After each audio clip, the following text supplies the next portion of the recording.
Three couples are meeting with a family therapist. Roberto and his wife Marta arrived first at the scheduled time. They were soon joined by Laura and her husband Daniel, as well as Carla and Esteban. The only one missing was Antonia, the therapist. The three couples engaged in casual conversation when Esteban suddenly found a note from the therapist. It pointed to a set of envelopes on the table, which were to be opened in numerical order. Each envelope contained tasks designed to address the psychological issues of each participant. Esteban volunteered to open the first envelope. The task was simple: each participant had to introduce themselves and talk about their profession. Only after that could the second envelope be opened. Carla and Daniel disliked this format of therapy. Roberto shared their opinion: it was uncomfortable to discuss personal matters with strangers. Laura suggested that they introduce themselves anyway. Perhaps that would help them relax and move forward. Esteban, 41 years old, was the first to speak. He worked as a personal shopper with a flexible schedule. Next was 36-year-old Carla, an architect. Laura, a lawyer, joked that she wouldn't reveal her age even at gunpoint.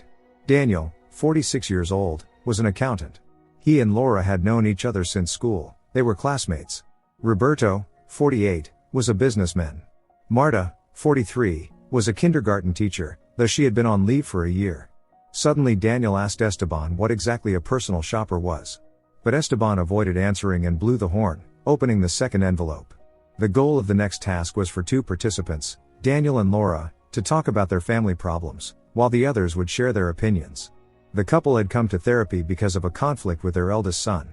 Daniel explained that their eldest son, Aitor, had taken the car keys without permission to drive a friend home, which resulted in an accident. The boys were unharmed, but the other driver was hospitalized. The issue was that Aitor insisted his father had given him permission to take the car, while Daniel denied it. Laura didn't believe that her husband was uninvolved. Daniel, on the other hand, was tired of always being blamed for everything. As punishment, Aitor had to stay home all weekend. Roberto commented that their disciplinary methods were too lenient. Roberto and Marta also had a son, an 8-year-old boy. When Carla and Esteban asked if Aitor often got into trouble, the couple admitted that he was going through a rebellious phase. Daniel laughed as he shared a story. At school, Aitor had a teacher who dressed provocatively. One day Aitor drew an offensive caricature of her. Clearly Daniel saw nothing wrong with his son's actions and even approved of them, whereas Laura considered it a serious problem. Before asking the couple a question, Marta first sought her husband's approval.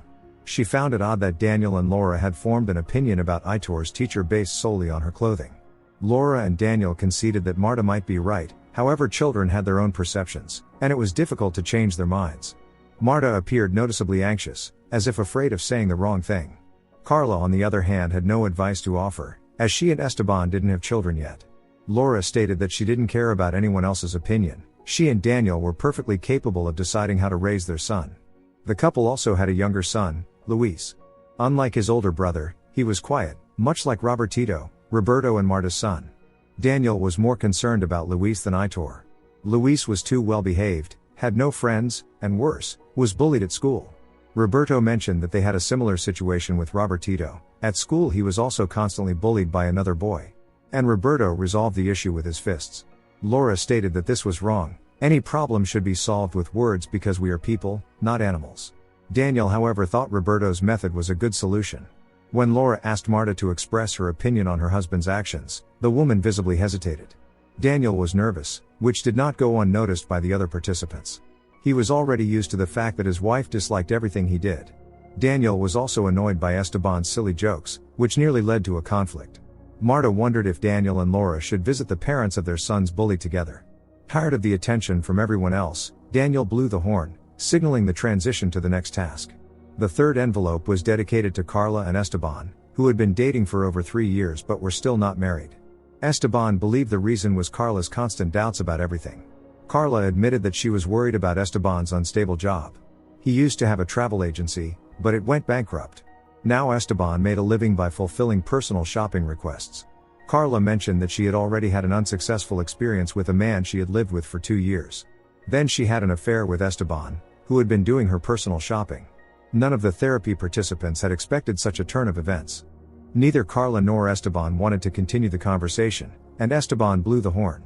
Laura opened the fourth envelope, which revealed that 2 months ago, Marta had started therapy after attempting to harm herself. Roberto was completely against his wife discussing this topic and decided to speak for her. Roberto had not immediately found out that Marta was attending therapy, and obviously he was not pleased that she had hidden it from him. In general, Roberto considered psychology nonsense and a waste of time. Laura and Carla insisted that Marta should speak for herself, but Roberto once again did not allow her to say anything, believing it would only do her harm. Still, the other participants wanted Marta to speak. Roberto stated that it was unethical to discuss personal problems with strangers. Laura asked Marta again what the cause of her depression was. Barely holding back her emotions, Marta said she needed to step away for a moment. Roberto asked the others not to pressure Marta, who had lost her mother a year ago and had been very close to her. Meanwhile, in the restroom, Marta was trying to pull herself together while Roberto continued convincing the others that self-reflection was not beneficial for her. After calming down, Marta rejoined the others. The women decided to take a break for tea.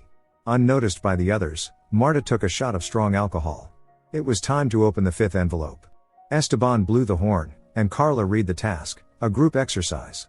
Each couple had to talk about how they met. Esteban was the first to speak, recounting how he first met Carla back when he still had his own travel agency. At that time, Carla was planning a trip with her boyfriend, Alejandro. During the vacation, Carla's relationship with Alejandro only worsened, despite her hopes for the opposite. At a moment when she was particularly vulnerable, Esteban was there to support her. After that, there was a period when they didn't see each other for a long time, but fate brought them back together. However, after 3 years of dating Esteban, she still hadn't decided to move in with him. It was now Laura and Daniel's turn to share their story. It happened back in school. Daniel stole Laura from his friend. When Esteban once again interrupted with an inappropriate comment, it infuriated Daniel. He no longer wanted to continue the story, so his wife took over. They started dating at 15 and had never broken up since. Their life had been stable. Roberto and Marta had known each other since childhood. They grew up on the same street. Roberto had always been in love with Marta, but he only won her heart 9 years ago. Laura pointed out that since Robertito was 8, that meant Marta got pregnant right after she started dating Roberto. He confirmed it. They moved in together after just a month. Laura summed it up by saying that Marta had gotten together with Roberto during the honeymoon phase, which was then followed by a stage of disillusionment. To be fair, Carla and Esteban had gone through the same thing. At the beginning of their relationship, they went dancing all the time, but as time passed, it happened less and less. Marta recalled that she used to write poetry until Roberto decided it was a waste of time. Laura called Roberto possessive. He clearly wasn't upset when Marta lost her job, preferring that she stay home. Roberto was outraged by Laura's words, but she firmly told him to shut up and let Marta speak. The woman hesitated, constantly glancing at her husband as if seeking his approval for every word. Since no one else wanted to discuss their future plans, Esteban blew the horn, and Daniel opened the sixth envelope, which contained an individual task for Esteban, urging him to confess his problem to Carla. Esteban hesitated for a long time, which made Carla nervous. Finally, he admitted to his gambling addiction. In reality, his travel agency hadn't gone bankrupt. He had lost everything through gambling. Carla couldn't believe that her boyfriend had hidden something like this from her. Esteban assured her that he hadn't gambled for a year. Defending Esteban, Marta said that gambling addiction was like any other addiction. As Roberto emotionally recalled how Marta's mother, also a compulsive gambler, had lost her entire pension on lottery tickets, Marta couldn't take it anymore and discreetly took another drink. At some point, however, Roberto noticed her. To cover for herself, Marta claimed that Daniel had asked her to pour him some whiskey. Before Daniel could object, Laura took the alcohol away. Everyone returned to discussing Esteban's problem. He tried to convince Carla that he had only hidden the truth from her out of fear of losing her. Daniel interjected, convinced that Carla didn't want to live with Esteban because she had someone else, and that all her other excuses were just weak justifications. Carla denied everything. Esteban defended his beloved, fully trusting her. Daniel kept pushing, and Carla was finally forced to reveal the true reason for her breakup with Alejandro. He had often beaten her. Taking advantage of the commotion, Marta poured herself another glass of whiskey.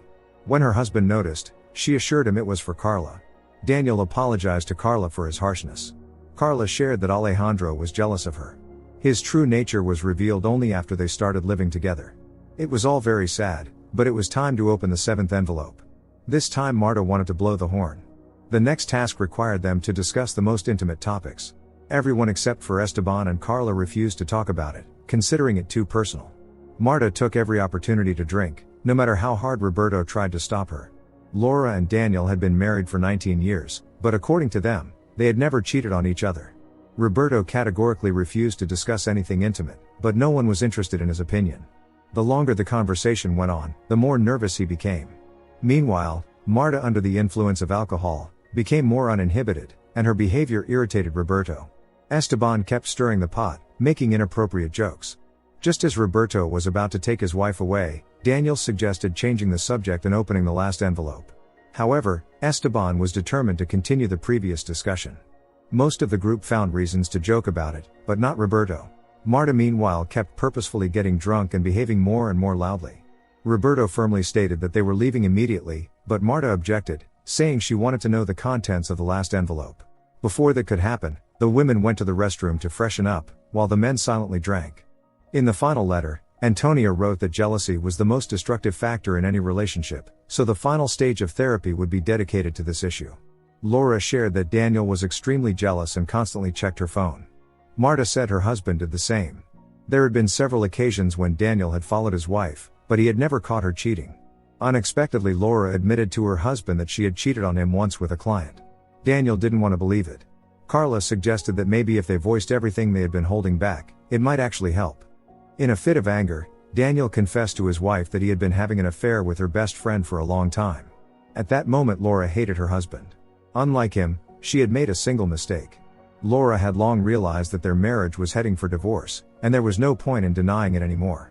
Roberto no longer wanted to stay here for another second, but Laura insisted that Marta should speak her mind. Marta then made a shocking confession. Roberto had been forcing her into things she didn't want since their very first date. This enraged Roberto, but Daniel and Esteban held him back, revealing their police badges. If Marta reported him to the police right now, Roberto would never be part of her life again. Marta didn't understand what was happening. Laura explained that the four of them were not actually couples but sometimes worked with Antonia when she asked. Now the choice was Marta's alone, whether to report him to the police or let things remain as they were. Through tears, Marta told her husband that she couldn't take it anymore. Crying, Roberto swore to his wife that he would never hurt her again. But Marta was determined to end it. Roberto was arrested and taken away in handcuffs. He exchanged one last look with his wife. Don't forget to subscribe to our channel not to miss more exciting new products. Also, the authors will be pleased if you leave your opinion in the comments.